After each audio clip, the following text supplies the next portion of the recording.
저는 사과가 충분치 않았다고 생각합니다. 사과를 하자면 전제가 되는 게 본인이 무엇을 잘못한 것인지를 시인을 분명하게 해야 됩니다.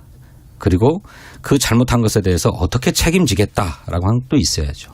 또 사과라고 하면 본인의 잘못으로 누가 어떤 피해를 입었는지 그리고 그 피해에 대해서는 어떻게 하겠다는 것인지 약속이 있어야 하죠. 근데 그런 게 없이 종합적으로 포괄적으로 사과했어요. 그런데 대국민 사과라고 하는 곳에 그 절반은 남편에 대한 미안함을 피력했더라고요. 또 소소한 개인사들도 막 얘기를 하는데 뭐 남편은 뭐라고 그랬습니까? 뭐 자신감이 넘치고 후배들에게 베풀 줄 아는 검사였다. 또 몸이 약한 자신에게 밥은 먹었냐, 옷을 따뜻하게 입고 다녀라, 뭐 전화를 잊지 않았다, 뭐 이런 얘기를 했어요. 이런 얘기가 대국민 사과에 왜 필요합니까? 그러니까 국민에게 미안한 줄은 알겠는데 남편에게 미안함이 절반 이상 들어가 있어요. 그러면서 자기는 미워해도 남편은 미워하지 말아달라 이런 호소를 한 거 선거운동한 것입니다. 진정한 사과라고 보기 어렵다 이렇게 생각합니다. 더구나 그런 기자회견 이후에 질의응답을 받지 않고 본인은 퇴장하고 대변인을 통해 가지고 그 의혹에 대한 해명 자료를 별도로 냈더라고요. 그것에 보면 8가지의 의혹 중에 본인의 잘못이라고 인정한 것은 딱 한 가지밖에 없었어요. 2004년도에 대한민국 애니메이션 대상 특별상을 받았다고 기재했는데 그건 기관이 받은 것이고 단체가 받은 것인데 그걸 분명하게 하지 않고 개인이 받은 것처럼 표기했다. 이거 하나만 인정하고 나머지는 다 그냥 착각이었다. 순간적인 실수였다. 기재 오류였다. 이렇게 얘기하고 있어요. 진정하게 무엇이 잘못인지를 시인하지 않고 있는 겁니다. 사과 쇼였다고 저는 생각합니다. 그 사죄한다는 말을 이렇게 2번을 쓰셨던데 사과가 아니라 사죄잖아요. 단어의 표현이. 그리고 뭐 감성적인 측면이 너무 터치되어 있고 남편 뭐 이렇게 얘기를 하시는데 사실 남편하고 결혼을 하면서 배우자가 됐기 때문에 이 문제가 불거진 거 아니겠습니까? 공직 후보자가 아니었으면 이 문제가 불거질 수가 없는 것이지요. 결혼한 이전에서부터의 문제들이 많이 있는데 그 부분이 바로 대권 가도를 가고 있는 남편으로부터 나온 문제인데 그 문제의 원인 발단이 본인이에요. 그러니 그 과정을 설명할 수밖에 없는 것이지요. 국민대 테크노 디자인 대학원의 박사과정을 기재하면서 괄호 열고 BK21 사업 프로젝트 이렇게 썼어요. 이거 명백한 허위거든요. 근데 이에 대해서 김건희 씨가 해명 자료를 통해서 뭐라고 얘기했냐면 정부 예산이 투입된 우수학교라는 점을 보이기 위해서 BK21 프로젝트였다라고 썼다. 이게 해명이 됩니까? 또 교생 실습한 곳에 근무라고 적었어요. 그런데 근무라고 다 그 당시에는 그렇게도 했다. 이렇게 얘기하고 있어요. 말이 되는 얘기입니까? 그게 어떻게 설명이 됩니까? 또 뉴욕대 5일짜리 연수를 가지고 연수라고 보지 않을 근거가 없다. 이렇게 얘기를 하고 있어요. 그 말이 되는 얘기입니까? 그래서 본인의 잘못을 정확하게 시인하지 않았다는 것입니다. 그리고 그 잘못에 대해서 어떻게 책임지겠다라고 하는 얘기도 없어요. 이를테면 명백하게 허위 이력 경력을 작성한 것 아닙니까? 더구나 자신의 허위 이력 경력 기재한 것을 뒷받침하기 위해서 조작된 허위 문서를 발급받아 가지고 제출하지 않았습니까? 사문서 위조죄 아닙니까? 이에 대해서 수사받겠다든지 자수하겠다든지 아무런 얘기가 없지 않습니까? 이게 정말로 잘못을 시인하고 국민 앞에 사과한 것입니까? 그 화합을 위한 사면이라 그러는데 네. 아마 청와대에서는 그렇게 얘기를 하고 싶을 거예요. 그러나 과연 통합과 화합이라고 하는 방향성에서 과연 일치하는가? 저는 이걸 한번 말씀드리고 싶은데 오히려 내 편 쪽 사람들 챙기게 하기 위해서 박근혜 대통령을 넣은 거 아닌가 하는 생각을 갖고 있습니다. 왜 그러냐면 노태우 대통령이 비자금 수수를 했었을 때 수천억을 수수했었단 말이죠. 노태우 대통령이. 이명박 대통령을 이번에 뺐거든요.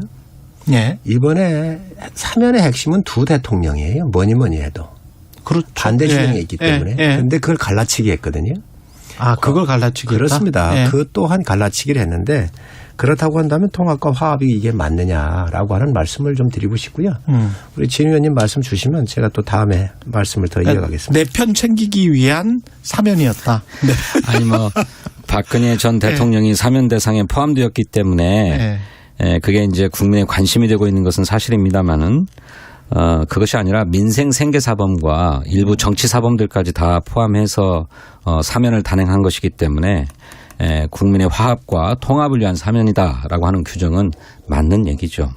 근데 다만 박근혜 전 대통령이 포함된 문제와 관련해서는 국민에 따라서는 여러 가지 의견이 있다고 생각합니다. 저도 개인적으로는 박근혜 전 대통령이 본인의 잘못에 대해서 뭐 반성하거나 사죄하지 않았기 때문에 사면이 적절한가 하는 생각을 갖고 있습니다만은 문재인 대통령께서 박근혜 전 대통령의 건강 상태나 수형 기간 뭐 이런 것들을 종합적으로 고려해서 결단한 것이고 또 사면권이라고 하는 것이 대통령의 고유 권한인 만큼 존중될 필요는 있다 이렇게 생각합니다. 우선 문 대통령께서 사면의 5대 원칙을 늘 말씀을 하셨잖아요. 횡령, 배임, 뇌물, 뭐 정치범 이런 것 같은 경우는 안 하시겠다 그랬는데 이번에 보면 이런 그 원칙이 좀 깨졌다고 보여지고요. 또 국민 통합을 늘 말씀을 하셨지만 아까도 말씀드렸지만 이명박 대통령이 빠진 것은 그 어떤 이유로도 이해할 수가 없어요. 아마 이것은 이명박 대통령 때 노무현 대통령을 수사를 했었기 때문에 아마 그러한 그 부분도 고려가 있었지 않나 하는 생각이 들고 그러면 한명숙 전 총리나 이석기 전 그 통진당 대표 같은 경우가 반성이 있었나요? 아무런 반성 없었거든요. 지금 박근혜 대통령의 반성이 없었다라고는 우리 진 의원님 말씀 있으셨는데 그럼 이런 분들에 대해서는 뭐 정말로 내란죄에 해당하라 하고 또 한명숙 총리 같은 경우는 수표가 받은 게 다 나왔잖아요. 그렇게 신원을 해 주려고 했어도 안 됐었는데 이런 분들 반성이 있었나요? 반성이 없는데 왜 하죠? 그렇기 때문에 이번에 이 사면 같은 경우는 원칙이 굉장히 훼손됐다라고 생각을 합니다. 물론 대통령의 고유 권한이고 또 박근혜 대통령을 그나마 4년 9개월인가요? 이렇게 상당한 복역 기간 이후에 풀어내신 거는 뭐 나름대로 환영할 일이지만 원칙이 다 훼손됐다. 지금까지 지켜온 모든 것들이 훼손됐다고 생각을 합니다. 이석기 전 통합진보당 의원의 경우는 조금 다르죠. 그의 경우는 사상과 신념을 처벌한 것 아닙니까? 그래서 그 헌법에 보장되어 있는 사상과 양심의 자유 이걸 처벌하려고 했던 것이기 때문에 뭐 박근혜나 이명박 대통령과 비교될 수 없는 문제고요. 이명박 대통령은 수용 기간이 너무 짧습니다. 한 2년 조금 더 된 정도에 불과한데 박근혜 전 대통령은 4년 9개월간 복역을 했어요. 이명박 대통령은 수용 기간에도 뭐 건강에 문제가 있다, 왔다 갔다 하셨죠. 예, 왔다 갔다 막 이러면서 그렇고 또 무엇보다도 저는 그 본인들의 건강 문제가 가장 중요하게 고려됐던 것 같아요. 저야 뭐 그 깊은 내막을 잘 알 수 없는 입장입니다만 박근혜 전 대통령의 경우에 뭐 치아가 굉장히 안 좋아가지고 씹어서 음식물을 삼킬 수가 없는 상태였다고 합니다. 그래서 별도의 영양 공급 조치가 필요할 정도로 아주 심각한 상태였다고 그러는데 그래서 뭐 죽이나 미숫가루로 식사를 대신 했다고 하지 않습니까? 근데 형벌은 기본적으로 자유형이기 때문에 그러니까 자유를 구속하고 제한하는 것만으로도 사람에게는 아주 중대한 형벌이 된다, 고통이 된다 하는 것이지 그의 건강을 해치거나 생명을 해치자는 게 아니지 않습니까? 이제 그런 점에서 박근혜 전 대통령은 이번 사면 대상에 포함된 게 아닌가 그렇게 짐작하고 있습니다. 이석기 전 통진당 대표 같은 경우가 사상범이고 신념이 가득 찬 사람이다라 얘기한다면 대한민국 자유민주주의와 시장경제 우리 헌법에 배치가 되는 사람이거든요. 더더욱 이런 사람 풀어내서는 안 되는 것이지요. 그렇게 말씀을 하시면 그렇기 때문에 지금 문제가 있다고 하는 것이고 분명히 이분이 나온다고 한다면 이 자유로운 대한민국에 위대한 대한민국에 이제 기여해야 되겠다라고는 이 방향 전환이 있었어야만이 이런 분들을 풀 수 있는 것이 대통령의 고유 사면이에요. 사면을 해줬다고 한다면 그럼 사상과 신념에 투철한 사람이 대한민국 그럼 전복해라. 이 사인 주는 거하고 똑같은 거잖아요. 그렇게 얘기를 하시면. 그렇기 때문에 이거는 굉장히 위험한 생각이다라고 말씀을 드리고 이명박 대통령 얘기를 하시는데 나이 80이 넘으셨습니다. 이분 또한 건강이 안 좋았었기 때문에 형 집행정지가 됐던 거잖아요. 그렇기 때문에 어떤 경우로 해도 이 이명박 대통령을 저는 상당히 넣었었는 게 맞지 않나 하는 생각이 들고 굉장히 이게 뭐 사면 자체가 정치적이긴 해요. 예. 뭐 그 부분을 인정합니다. 그러나 대선을 앞두고 있는 이 아주 중요한 시기에 이 내부의 결속을 다지기 위한 그런 정치적인 계산이 깔려 있다라고 보여지고요. 또 야권의 분열을 노리는 거 아닌가. 특히 이 TK에 대한 지금 언론이 많이 그 문제 제기를 하고 있던데 TK 분열에 대한 이러한 또 야권 분열을 고려한 거 아닌가 하는 생각이 좀 들고 또 이재명 후보가 마침 이때에 여러 가지 문제가 김문기 본부장 같은 경우가 사망을 해서 또 사진들이 여러 컷 나오지 않았습니까? 그래서 이런 것들이 고려됐는지 안 돼 있는지는 모르지만 어쨌든 여권으로서는 정치적인 사면을 한 거는 정치적인 사면을 통해서 일정한 목표를 이룬 거 아닌가 생각을 합니다. 아까 박수현 수석 이야기는 17일 이전에 대통령이 결정을 이미 했다라고 하는 거 보니까 사진이 나온 거랄지 김문기 본부장 뭐 개발처장 사망과는 그 이전 시점인 거는 같습니다. 어제서 만약에 우리 서일종 의원님처럼 잠깐만요. 그런 정치적 의도가 있었다고 한다면 잠깐만요. 청와대와 여당이 서로 협의해야죠. 그런 협의가 전혀 없었습니다. 그게 대통령의 결단으로 이루어진 그게 일이에요. 이제 이철희 수석하고 송영길 수석하고 그걸 하더라고요. 그래서 무슨 말씀 들으셨어요? 예, 그 두 분이 만났다는 것을 뉴스에 나온 걸 제가 봤고 그런데 그렇다고 한다면 그 전에 그런 얘기를 했으면 더 좋았을 것 같아요. 17일에 아마 대통령의 오다를 받았다고 해서 어제 박범계 장관께서 KBS 나오셔가지고 그 얘기를 한 것 같아요. 그 얘기를 한 것 같은데 그럴 가능성도 있습니다. 그러나 정치적인 거라고는 워낙 광의적인 함의가 있기 때문에 해석할 수 있는 여지가 많지요. 그러면 정치적인 억측이고요. 이명박 전 대통령이나 박근혜 전 대통령이 국민의힘 내에서 어떤 정도의 영향력을 가지고 있습니까? 저는 별 영향이 없는 것 같아요. 이 영향을 근데 미칩니까? 지금 송일종 의원님 말씀하신 대로. 아니 그러니까 그런 영향이 없을 것 같다는 겁니다. 영향이 없다? 예. 이를테면 그분들이 상당한 정치적 영향력을 가지고 있는 거라면 성일종 의원님 해석처럼 누구는 풀어주고 누구는 안 풀어줘가지고 당내 분열이나 보수 진영의 분열을 기도했다라고 정치적으로 해석될 여지도 있겠습니다만 이명박 전 대통령이 국민의힘 내에서 어떤 영향력을 가지고 있습니까? 처벌받아가지고 지금 감옥을 살고 있는 분인데 또 박근혜 전 대통령도 파면당하고 감옥도 사는 사람 아닙니까? 이런 분이 어떤 정치적 영향력을 발휘하길래 누구는 풀어주고 누구는 안 풀어줘서 보수가 분열되네 국민의힘이 분열되네 이런 얘기를 하십니까?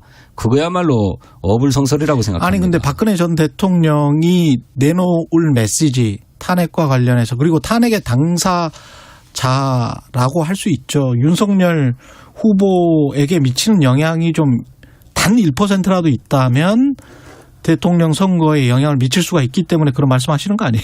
이제 그 말씀 우리 진 의원님한테 지금 바로 하신 것 같은데. 아니 물론 박근혜 전 대통령 입장에서는 본인도 얘기했지만 탄핵이 정치적인 어떤 탄압이었다라고 해석하고 자기를 합리화를 할 수야 있겠지요.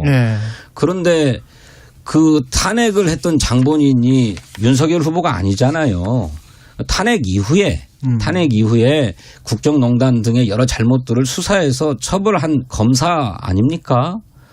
그런데 그것에 대해서 박근혜 전 대통령이 뭔 입장을 발표한다.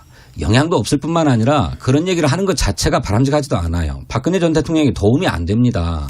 지금은 박근혜 전 대통령이 자기 잘못에 대해서 시인하거나 반성하거나 사죄하지 않았는데 왜 사면을 하는가라고 하는 국민의 비판 여론도 상당히 있어요. 그런데 여기에 불을 지르는 격입니다. 물론 자기를 합리화하고 정당화하기 위한 이런 얘기들이야 좀 할 수도 있을 거라고 생각합니다만 그것이 선거 국면에 영향을 준다거나 윤석열 후보는 개인적으로는 좀 곤혹스러울지는 모르겠는데 큰 정치적 영향력이 없다. 저는 그렇게 생각합니다. 이제 청와대가 정치적인 행위를 한 거에 대해서 디펜스를 해야 되니까 전 의원님 저렇게 얘기를 하시겠지. 진 의원님 얘기를 하시겠지만 노무현 대통령의 영향력이 과연 없나요? 노무현 네? 대통령이 노무현 대통령 지지했던 세력들이 문재인 대통령 만들고 또 지금 현재 지지하고 있는데 영향력이 없나요? 다 같은 맥락입니다. 지금 그렇게 평가하시면 안 되고. 사과는 했습니다. 사과했고요. 전반적으로 평가가 좀 나뉘어지고 있는 것 같은데 어떻게 보십니까? 홍준표 의원은 국민적 분노를 가라앉힐 수 있을까? 이렇게 평가를 했고요. 김종인 위원장은 나름 최선을 다한 것, 전반적으로 메시지가 괜찮았다. 이게 약간 좀 뉘앙스는 좀 다릅니다. 저는 사과가 충분치 않았다고 생각합니다. 사과를 하자면 전제가 되는 게 본인이 무엇을 잘못한 것인지를 시인을 분명하게 해야 됩니다. 그리고 그 잘못한 것에 대해서 어떻게 책임지겠다라고 하는 것도 있어야죠. 또 사과라고 하면 본인의 잘못으로 누가 어떤 피해를 입었는지 그리고 그 피해에 대해서는 어떻게 하겠다는 것인지 약속이 있어야 하죠. 근데 그런 게 없이 종합적으로 포괄적으로 사과했어요. 그런데 대국민 사과라고 하는 곳에 그 절반은 남편에 대한 미안함을 피력했더라고요. 또 소소한 개인사들도 막 얘기를 하는데 뭐 남편은 뭐라고 그랬습니까? 뭐 자신감이 넘치고 후배들에게 베풀 줄 아는 검사였다. 또 몸이 약한 자신에게 밥은 먹었냐, 옷을 따뜻하게 입고 다녀라, 뭐 전화를 잊지 않았다, 뭐 이런 얘기를 했어요. 이런 얘기가 대국민 사과에 왜 필요합니까? 그러니까 국민에게 미안한 줄은 알겠는데 남편에게 미안함이 절반 이상 들어가 있어요. 그러면서 자기는 미워해도 남편은 미워하지 말아달라 이런 호소를 한 거 선거운동한 것입니다. 진정한 사과라고 보기 어렵다 이렇게 생각합니다. 더구나 그런 기자회견 이후에 질의응답을 받지 않고 본인은 퇴장하고 대변인을 통해 가지고 그 의혹에 대한 해명 자료를 별도로 냈더라고요. 그것에 보면 8가지의 의혹 중에 본인의 잘못이라고 인정한 것은 딱 한 가지밖에 없었어요. 2004년도에 대한민국 애니메이션 대상 특별상을 받았다고 기재했는데 그건 기관이 받은 것이고 단체가 받은 것인데 그걸 분명하게 하지 않고 개인이 받은 것처럼 표기했다. 이거 하나만 인정하고 나머지는 다 그냥 착각이었다. 순간적인 실수였다. 기재 오류였다. 이렇게 얘기하고 있어요. 진정하게 무엇이 잘못인지를 시인하지 않고 있는 겁니다. 사과 쇼였다고 저는 생각합니다. 반대 진영에 있는 뭐 민주당이나 이분들은 그 어떤 사과를 해도 받겠습니까? 계속적으로 공격을 하겠지요. 매번 저렇게 말씀을 하시니까. 결코 받아들이지 않을 것이고 정치적인 공세가 계속 있을 거로 보여지고요. 어제 사과문은 핵심은 그렇습니다. 잘 보이려고 경력을 부풀린 거에 대해서 또 잘못 적은 것들에 대해서 부끄러운 일이고 본인의 잘못이다. 그리고 용서를 해달라. 국민 여러분께 사죄의 말씀을 드린다. 또 말림이 애도해서 그 사죄한다는 말을 이렇게 2번을 쓰셨던데 사과가 아니라 사죄잖아요. 단어의 표현이. 그리고 뭐 감성적인 측면이나 뭐 터치되어 있고 남편 뭐 이렇게 얘기를 하시는데 사실 남편하고 결혼을 하면서 배우자가 됐기 때문에 이 문제가 불거진 거 아니겠습니까? 공직 후보자가 아니었으면 이 문제가 불거질 수가 없는 것이지요. 결혼한 이전에서부터의 문제들이 많이 있는데 그 부분이 바로 대권 가도를 가고 있는 남편으로부터 나온 문제인데 그 문제의 원인 발단이 본인이에요. 그러니 그 과정을 설명할 수밖에 없는 것이지요. 그런데 진 의원님 그 부분을 딱 잘라가지고 남편 선거운동했다고 얘기하는 것은 상당히 과한 표현이고 아마 제가 볼 때 그 어떤 사과를 해도 민주당에서 계속 공격을 할 거라고 보여집니다. 만약에 이런 거라고 얘기한다면 이재명 후보가 지금 여러 가지 의혹에 쌓여 있는 거 사죄했습니까? 저는 그런 여러 가지 그 문제의 사죄 정도가 아니라고 생각을 해요. 의원님 한번 이 문제에 대해서 한번 설명해 보세요. 분명한 문제는 두 후보 간의 검증이 1번이 돼야 되는 겁니다. 그리고 부인들도 검증의 대상이긴 하지만 제일 먼저 검증의 대상은 공직 후보자로 저는 우선적으로 해야 한다고 생각을 합니다. 국민대 테크노 디자인 대학원의 박사과정을 기재하면서 괄호 열고 BK21 사업 프로젝트 이렇게 썼어요. 이거 명백한 허위거든요. 근데 이에 대해서 김건희 씨가 해명 자료를 통해서 뭐라고 얘기했냐면 정부 예산이 투입된 우수 학교라는 점을 보이기 위해서 BK21 프로젝트였다라고 썼다. 이게 해명이 됩니까? 또 교생 실습한 곳에 근무라고 적었어요. 그런데 근무라고 다 그 당시에는 그렇게도 했다 이렇게 얘기하고 있어요. 말이 되는 얘기입니까? 그게 어떻게 설명이 됩니까? 또 뉴욕대 5일짜리 연수를 가지고 연수라고 보지 않을 근거가 없다 이렇게 얘기를 하고 있어요. 그 말이 되는 얘기입니까?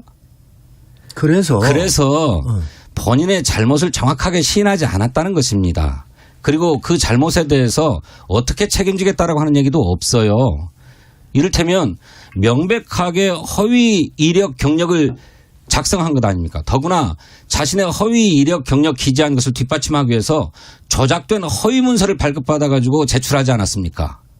사문서 위조죄 아닙니까? 이에 대해서 수사받겠다든지 자수하겠다든지 아무런 얘기가 없지 않습니까? 이게 정말로 잘못을 시인하고 국민 앞에 사과한 것입니까? 진 의원님 얼굴에 미소를 띄우시면서 아니, 의원님께서 웃으시던데 한번 설명 한번 해보세요. 그게 해명이 되는 것인지. 어찌됐든 잘못 적은 거 부끄러운 일이고 본인의 잘못이다. 용서해달라고 분명히 말씀드려서 총괄적으로 다 했다는 말씀을 드리고 뭐 이거에 대해서 굳이 일일이 그렇게 뭐 반응할 필요 있겠나 하는 저 개인적 생각을 가지고 있습니다. 어쨌든 국민들한테 부끄러운 일이고 사죄한다는 말씀을 다 드렸습니다. 지금 수사를 받겠다든지 자수를 해야 한다 이런 얘기를 우리 진 의원님 얘기를 하셨는데 아니 그러면 이거는 이재명 후보한테 이거 해당 안 합니까 이거? 저는 아니 생각을 해보십시오. 특검 받겠다고 하지 않습니까? 아니 특검 제대로 받으십시오. 받지도 않았는데 지금 물론 요 토론으로부터 본질이 좀 벗어나가지만 공직 후보자가 누굽니까? 이재명 후보입니다. 자 그런데 김문기 본부장 개발처장이 세상을 떴습니다. 극한적인 선택을 했습니다. 아니 그런데 이런 상황 하에서 사진이 나왔는데 인지를 못했습니까? 이런 거야말로 정말 스스로 고백하고 국민들한테 양해를 구해야 될 일이지요. 이런 부분도 안 하고 있잖아요, 지금. 전 있을 수 없는 일이라고 생각을 합니다. 단군 이래 최대의 치적 사업이 두 사람의 부하 직원이 지금 세상을 뜨고 있거든요. 이거 정말 시장으로서 얼마나 부끄럽고 이 창피스러운 일입니까? 그렇게 최대의 치적 사업에서 어떻게 자기 부하가 이렇게 죽어나가고 관련자 4명이 구속될 수가 있지요? 그분들이 잘못을 해서 극단적 선택을 한 것인지 억울해서 극단적 선택을 한 것인지 아직 모르지 않습니까? 지금 그런데 그렇다고 한다면 이 부분에 대해서 이재명 지사가 얘기를 해야지요. 사진이 10박 10일 동안 뉴질랜드, 호주를 여행을 갔는데 사진이 나와도 모른다 그랬거든요. 실무자들은 모를 수도 있죠. 자, 그다음에 성남시 공무원도 아니지 않습니까? 산하 기관의 직원인데 단군 다 알아야 됩니까? 단군 일의 최고의 대단한 이 업적의 사업이 여기에 총괄했던 팀장도 모른다고 한다면 그게 능력 있는 시장입니까? 유능한 시장입니까? 전 있을 수 없는 일이라고 생각을 해요. 아니 성남도시개발공사의 사장도 있고 본부장도 있고 있는데 세미나를 할 때 같이 이 주제 발표를 하면서 거기 참석을 했고 해외여행을 갔고 상장을 받았습니다. 그런데도 이 분에 대해서 모른다라고 하는 기억을 못할 수도 있죠. 의원님은 다 아십니까? 아니 세미나 가가지고 그럼 같이 만나서 주제 발표하고 인사했는데 그것도 모릅니까? 저도 세미나 산하기관에 많이 합니다마는 그다음에 10박 11일 동안 여행을 갔는데 그러니까 저도 세미나 많이 합니다마는 거기 나와 있는 토론자 다 기억 못합니다. 아니 밥을 먹어도 30끼 이상 밥을 먹는데 외국 가가지고 10박 10일을 외국을 가는데 그걸 모릅니까? 그리고 외국 갈 때 시장이 찍지 않고도 갈 수 있습니까? 시장하고 전혀 모르는 사람하고 과연 갈까요? 의원님도 외국 많이 가시지만은 잠깐만요. 일행들이 다 같이 한 자리에서 밥 먹는 일이 그렇게 많습니까? 오히려 다른 일정들이 훨씬 더 많지요. 거의 다 같이 먹지 그럼 누구하고 딸리 갑니까?